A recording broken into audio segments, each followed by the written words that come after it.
Okay, guys, it's the weekend before the Super Bowl, but the line's been out now for what, 5 days or 4 days? We got the line master. VR, what do you see? I'll tell you what, everybody's talking, is this line going to get to 3? That's the talk of the town right now. Will this line get to 3? Pittsburgh being a big public team, Green Bay's just as big. So that's the million. And that's an interesting point, because I was talking on a local radio show and I said typically you would say Pittsburgh, Green Bay, Dallas, the 3 most marquee teams in the NFL. And typically I would put, especially the last few years, Pittsburgh number 1. Yeah.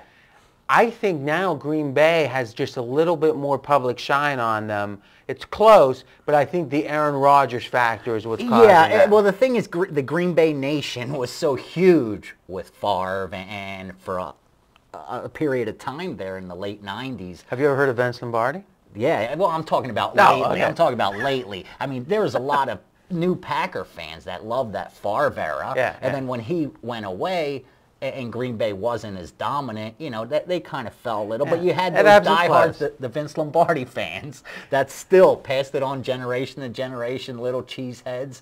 And now they have something to cheer, and they're all coming out of the woodworks again. And I think, but remember now, the question with betting, and tell me if you agree, I go, remember, like I'm schooling you now. You ready for this? Teach me. All right, you ready?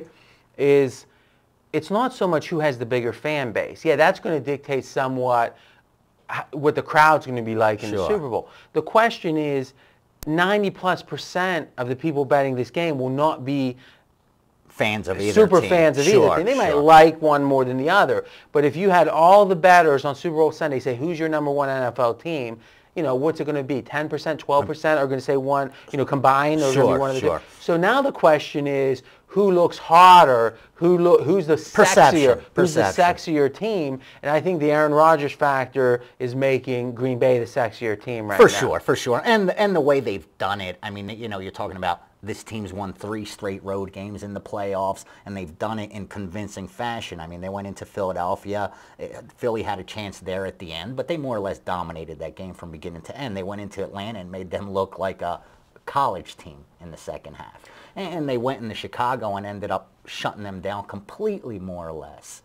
Yeah, no, they've, first of all, the fact they're the first 6 seed ever out of the NFC speaks, hey, this is a special team. Where the Steelers don't do it as pretty. They get it done. They're efficient, but they are who they are. I mean, that's what you expect. The blue-collar, hard-working, grind it out. Somehow, at the end of the day, they're holding up a Super Bowl trophy. I think there's a factor here that I haven't heard discussed. I think it's the fact that people always want to feel like they're right.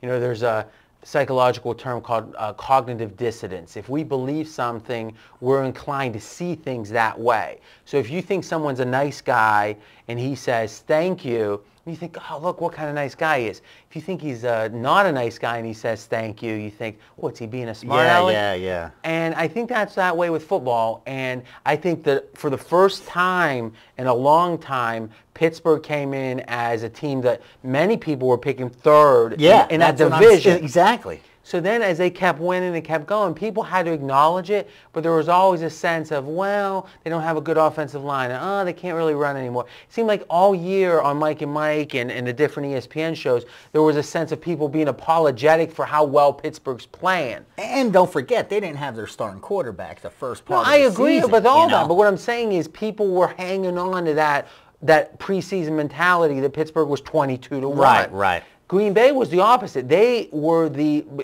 ended up as one of the Super Bowl, if not the Super Bowl favorites in some spot. But they actually got bet. It went from like 18-1 to 10-1. So now you've got a lot of people saying the whole year, hey, they're better than they look. They look, yeah. So now the Green Bay finally has shown themselves to be better or good, really good. I think everyone's more excited about that than again being proved wrong that Pittsburgh is too. And I think that psychology is making, it's hard to say right now that the Steelers have looked less impressive. And the truth of the matter is, and we had talked about this earlier at lunch, and what I'm hearing from talking to a lot of sharps out here is, would you have been surprised if the Steelers came out as the favorite?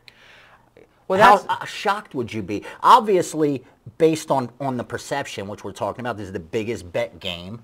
How much sharp money means very little when it comes to the Super Bowl. Public money is going to outweigh it.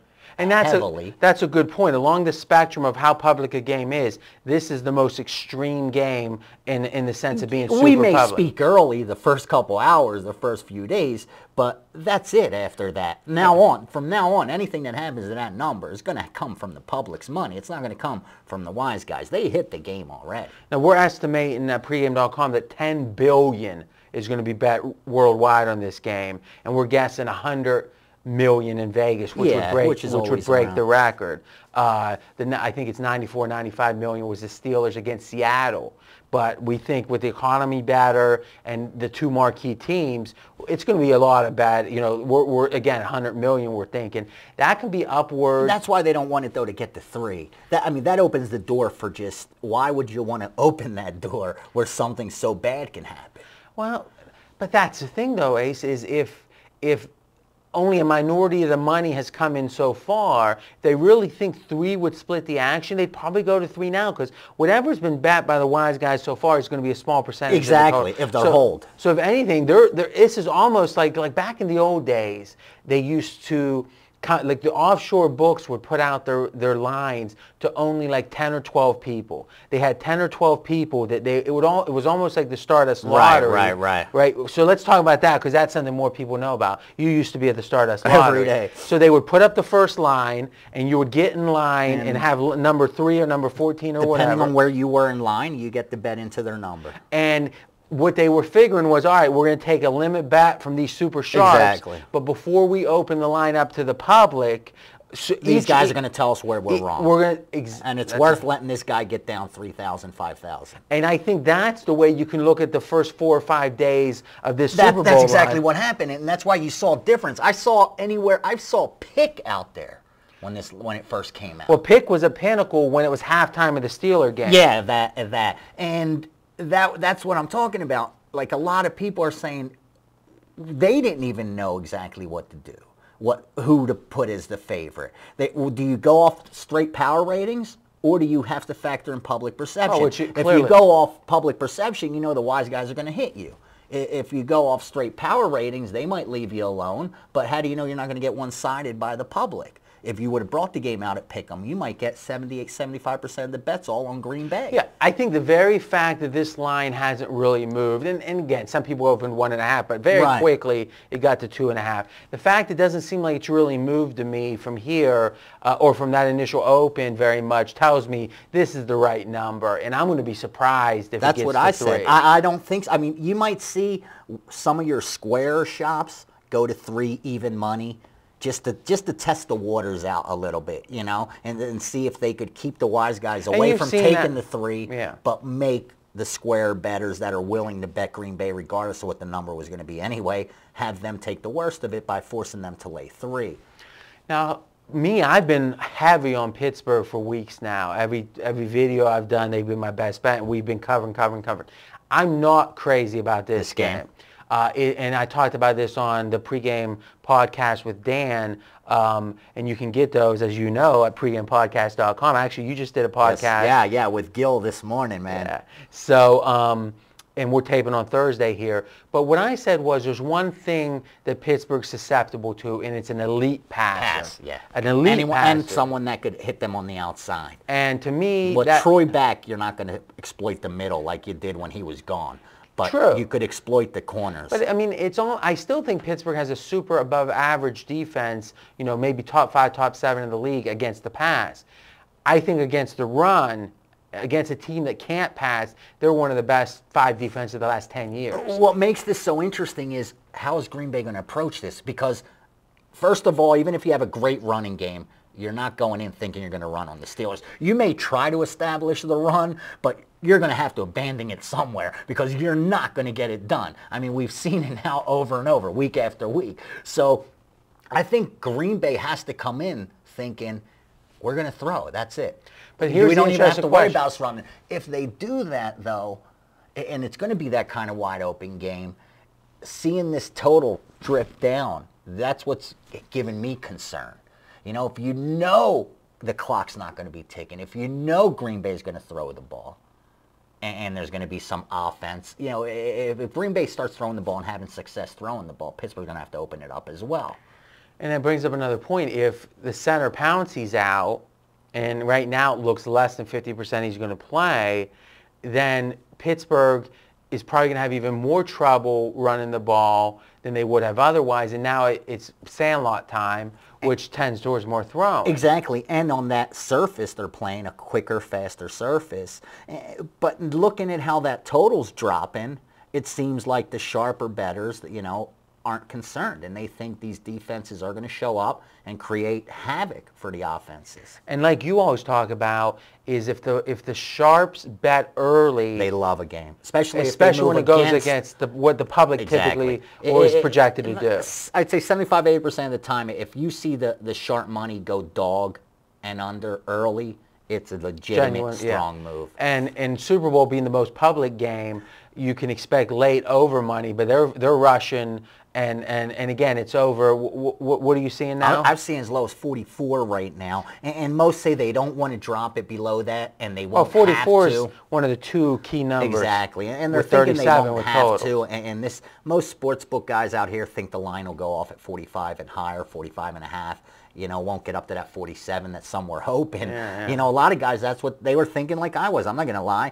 My first thought was, give me a high total because it's the Super Bowl, and let me sit back, have the public drive it up even higher, and let me bang the under. Because looking at these two teams, I thought there's going to be some trouble getting points scored, before doing any real handicapping, just from what I've seen, just over the course of the season. These defenses are for real. But, it is a low total for a Super Bowl. Quick question. How many units do you typically have on proposition bets in the Super Bowl? My unit size, what do you mean? Fraction of my unit? Yeah, let's say you put, 3 units on my best bet? On a best bet. How many? So if you had 5 best bets, you got 15 units in play. How many units do you typically have in play on props? I'll say I play a lot of middles and scalps on props, which don't so count, how about but I'll probably keep about 5 or 6 true positions. And on each one, I'll go between 1 and 2 units on it. Okay, because to me, what people are surprised by is that the sharps in town here, a big chunk of their actions on the props. Well, it's just as much that's what I'm saying. My regular bets are every day are 2-unit bets. And my best bet's 3 units. I like to make it 1.5 size, so I'm not jumping double, triple, even bet. And that's what I'm saying. My prop bet will be the same, 1 or 2 unit bet. It's just a regular position. Just because it's a prop bet. Yeah, but the fact that you have 5 or 6 in one game means you've got, think about it. In that game, if you have, let's say, 6 times 2 is 12, you've got like 4 best bets going in one game. Sure. But I'm saying they're just as strong of positions as anything else, or why would you take them? You could find just as much value in over-under for rushing yards as you will in the game. I think you can find more value in the props, to be honest with you, until they get bet into, of course. I agree with that, too. Earlier, the better. Any closing thoughts? I'm glad they gave us a great Super Bowl. As hard as this is for handicappers and pros to find that easy angle to exploit just yet, they've given us who we want to see. I wanted to see the Steelers play Green Bay. I wanted to see that before the season started, obviously, with futures. But I think they are the 2 best teams. I thought Steelers do deserve to be there. I don't care about all the Patriots believers. I think Pittsburgh deserves to be in this game, and I think Green Bay deserves to be in this game. So we have a beautiful situation. Again, bottom line, if this was a pick'em, would you be surprised? If Steelers were 1, would you be surprised? No, I think that you make the point that the true line here is probably pick'em, and the fair line is probably 2.5. It is. And it's cause of the Green Bay Any bias. winning pro bettor that could show me power ratings that he has, and he has Green Bay 3 points higher than Pittsburgh, he had a bad season. Bad season bet. All right, guys, we'll be talking about this all week with Marco, with everyone. Tons of videos, pregame.tv. See you then.